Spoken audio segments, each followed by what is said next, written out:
రెడ్డి గారు మీరు మళ్ళా వచ్చి కాళేశ్వరం గురించి చెప్పమంటారు. ఆయన వాయిస్ కంక్లూడ్ చేద్దాం. రెడ్డి గారు ఎస్ ఏంటి ఎవరు నిజం చెప్తున్నారు, ఎవరు దాచిపెడుతున్నారు, ఇవి పక్కన పెడితే మీ అబ్జర్వేషన్ ఏంటి అసలు ఈ ఫోన్ ట్యాపింగ్ వ్యవహారం గత కొన్ని సంవత్సరాలుగానే కొన్ని రోజులుగా కూడా చెప్పక్కర్లేదు మనం. ముందుగా మీకు అలాగే ప్రైమ్ 9 వీక్షకులకి ప్యానల్ వారందరికీ కూడా నమస్కారం.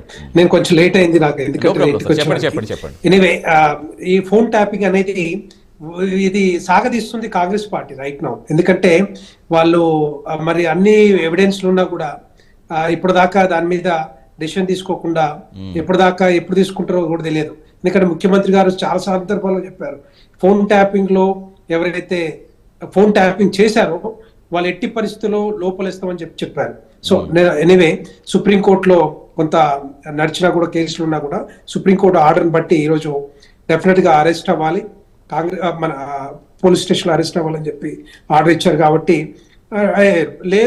లేదు అంటే ఒకవేళ కాంగ్రెస్ పార్టీ యాక్షన్ తీసుకోకపోతే వీరందరి మీద, ఎందుకంటే ఫోన్ ట్యాపింగ్ అనేది కేంద్ర ప్రభుత్వ సంస్థల కిందకి వస్తుంది కాబట్టి as per the Indian telegraph act.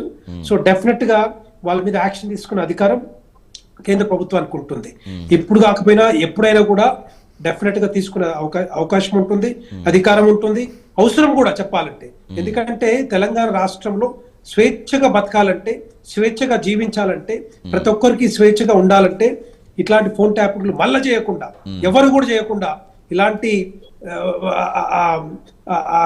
దుర్మార్గమైన పనులు చేయకుండా డెఫినెట్ గా వాళ్ళ మీద యాక్షన్ తీసుకోవాలి. వివిరెడ్డి గారు, మరి ఇప్పుడు ఇంత ఇష్యూ జరుగుతుంది కదా, నాలుగా జరుగుతోంది, నిజంగా కేంద్రం ఇప్పుడు తీసుకోవాల్సిన అవసరం రాలేదంటారా, జోక్యం చేసుకోవాల్సిన అవసరం రాలేదంటారా?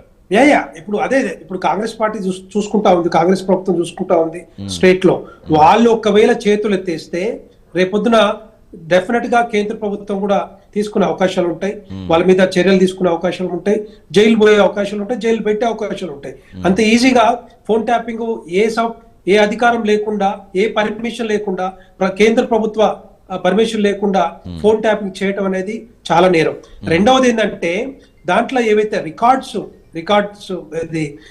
సేవ్ చేసిన రికార్డ్స్ కూడా వాటిని ధ్వంసం చేయటం, అవన్నీ కూడా డెఫినెట్ గా, ఎందుకంటే చాలా ఇంపార్టెంట్ ఇన్ఫర్మేషన్ ఉంది, నక్సలైట్స్ కానీ లేకపోతే సంఘ విద్రోహ శక్తులు కానీ మిగతా వాళ్ళ కూడా టోటల్ గా ఇది ఉంది కాబట్టి దాంట్లో. సో డెఫినెట్ గా వాటి మీద కూడా మరి ఎందుకు చేశారు, ఎవరు చేశారు ఏంటనేది కూడా ప్రభాకర్ రావు మొత్తం కూడా చెప్పాలి. దాని వెనకాల ఉన్నది ఎవరు, రాజకీయ నాయకులు ఎవరు మంత్రులు ఉన్నారా, ఏం చేశారు అనేది కూడా టోటల్ గా ఆయన నోరు విప్పితేనే ఇవన్నీ బయటకు వస్తాయి. ఎందుకంటే ఎన్నిసార్లు ఇంటరాగేట్ చేసినా కూడా ఆయన చెప్పిన సందర్భాలు అంటే ఓపెన్ గా మాట్లాడుకోవాలంటే పీరెడ్డి గారు ఇక్కడ జనరల్ గా ఏం జరిగి ఉండొచ్చు. మీరు చెప్పారు ఏమన్నా కావాలనుకుంటే కేంద్ర పర్మిషన్ తీసుకోవాలి, ఎటువంటి పర్మిషన్ తీసుకోలేదని ఇక్కడ న్యూమన్ గారు చెప్తున్నారు, ఇది చెప్తున్నారు. నిజంగా ప్రభుత్వ యంత్రాంగం అనుమతి లేకుండా ఫోన్ ట్యాపింగ్ చేస్తే అధికారం వీళ్ళకి ఉంటుందా? రాజకీయం కోసం, రాజకీయంగా బలపడడం కోసం, రాజకీయంగా ఉపయోగించుకోవడం కోసం, కొంతమందిని బ్లాక్ మెయిల్ చేయడం కోసం, కొంతమందిని రకరకాల వాడుకోవడం కోసం చేసి ఉండొచ్చు డెఫినెట్ గా. ఎందుకు అంత రహస్యంగా చేయాల్సిన అవసరం ఏముంటుంది, ఎందుకు చేయాల్సి వచ్చింది?